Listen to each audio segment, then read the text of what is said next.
stop. Then you're going to see a wave of a big old red cardboard.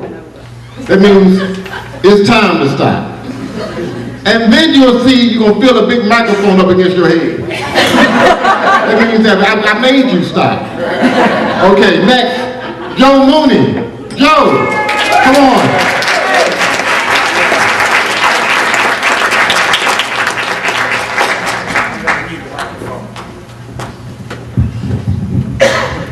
Thank you, Mr. MC. Okay, first off, having tried and failed to master the violin, that was pretty impressive. Now, Toastmasters, how are we doing so far? All right, now I'm a little curious. Was it all Toastmasters here? Do we have any guests? We got one, okay. One of the judges. I said, okay, we got a few. That's good. Just so you know, I'm actually fairly new to Toastmasters. I've been at it for about 6 months. Just to give you the quick plug, it has been a lot of fun.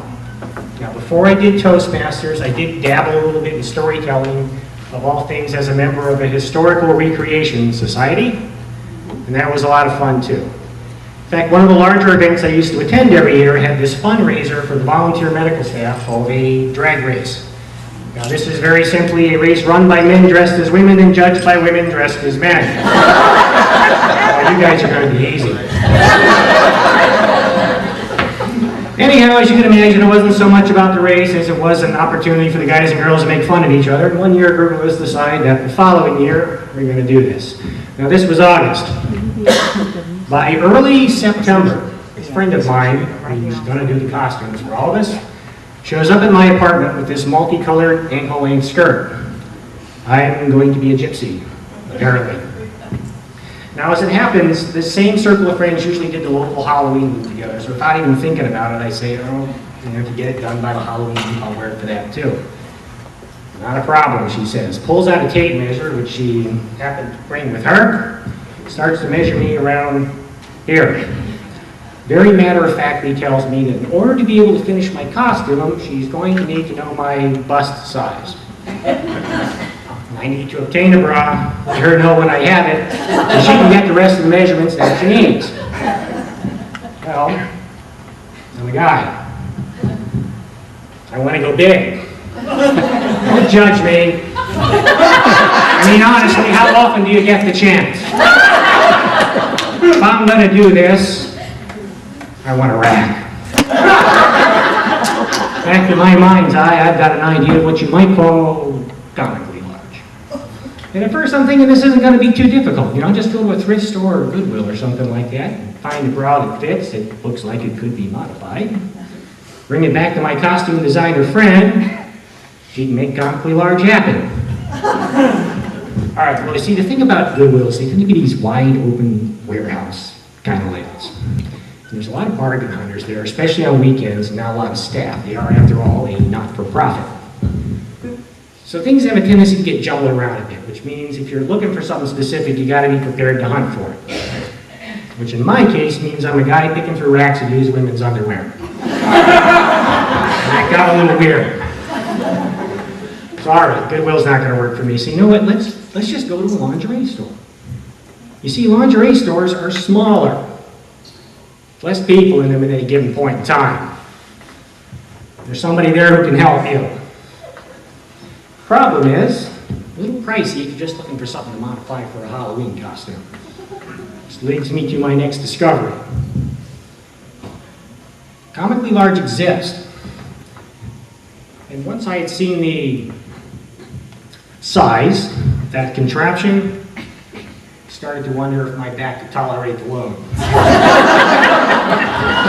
I had in fact decided at that point that, well, I still wanted a rack.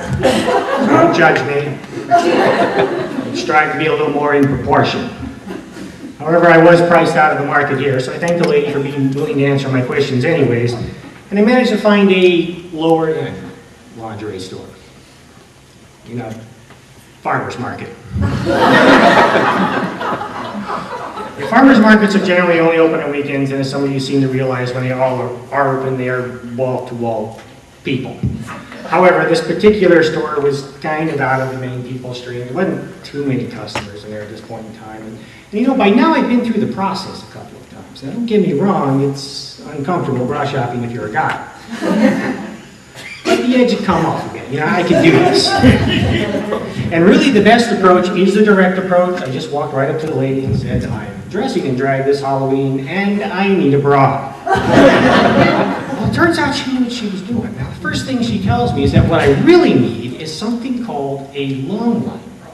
Because not having breasts of my own to hold a bra in place, it will tend to shift from side to side while I'm wearing it.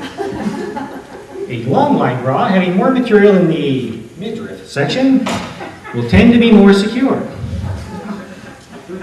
I hadn't thought of that. And you know, nobody else had told me that either.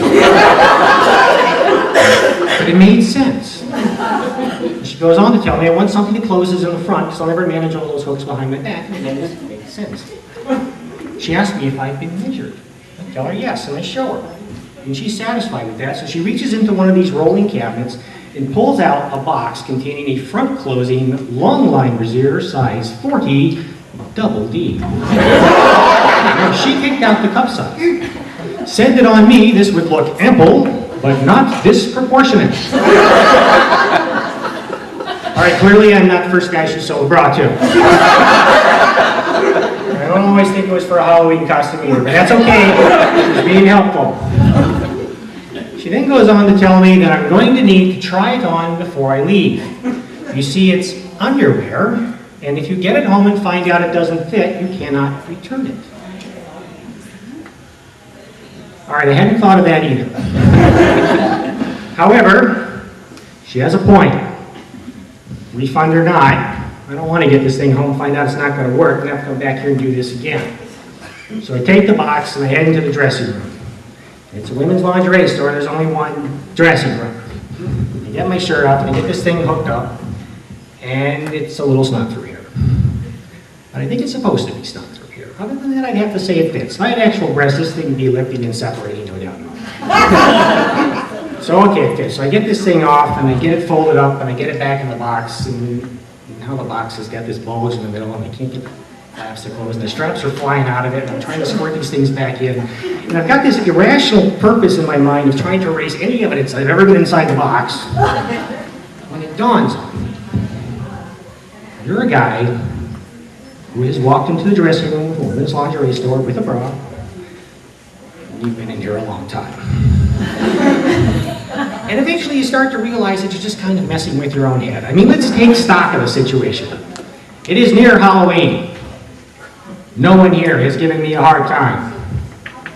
The sales lady has been nothing but helpful. Yes, I am a little uncomfortable with the situation, but this is not a big deal. What I need to do right now is get over it, get out of this dressing room, buy this bra. So I stop fussing with the box and I open the door smoothly so it doesn't squeak.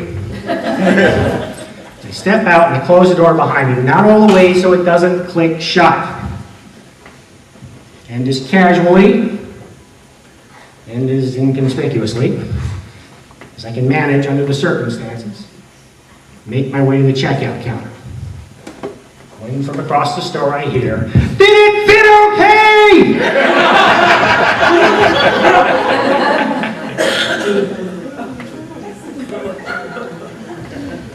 Awkward. Yes, it did. Thank you. I'd like to check out now, please. And I did, and that would be how I came to purchase my first brassiere, Mr. MC.